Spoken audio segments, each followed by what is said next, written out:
Cavities are the most familiar problem that people experience with their teeth. Fillings are the most common procedure for correcting that problem. Your mouth is a busy place. Around your teeth swirl bacteria, tiny colonies of living organisms, some good, some bad. There's saliva too. Saliva is good. It helps to maintain the hard outer covering of your teeth called enamel by contributing mineral salts and controlling acidity. Cavities usually develop because of improper cleaning of those hard-to-get-to places that normally need flossing. By their nature, these places are also the hard-to-see places in your mouth, so the cavities are often not easily visible. When bacteria combine with food particles, they form plaque that adheres to your teeth. As they eat up sugar, the bacteria produce acids that dissolve the minerals that help make tooth enamel hard. The enamel softens, the tooth surface gets porous. Tiny holes appear in the enamel. The acid continues to attack. The tiny holes become bigger and combine to form one big hole or cavity.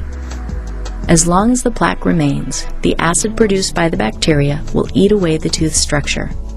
Once through the enamel, the acid attacks the dentin, which is that part of the tooth containing sensitive nerve fibers. The nerves can send out signals of sensitivity and pain, which indicate a problem. If the tooth decay reaches the dentin, a filling is needed to halt the degenerative process. Otherwise, it continues at an accelerated rate. If the cavity gets too large, it can damage the nerve. If it is found soon enough, it can be repaired by a simple preparation and filling. After the damaged area of the tooth is removed, a filling is done. With this filling in place, the tooth is restored to its original contours. Afterwards, it should feel natural and comfortable. After a particularly large filling, it might take a little longer for that area to feel normal again. Eventually, though, you shouldn't notice anything at all. If you do, you need to have the tooth checked again for other problems, such as rough edges or incorrect bite. If taken care of, a good filling should last for many years. It's even possible that it may last your entire lifetime.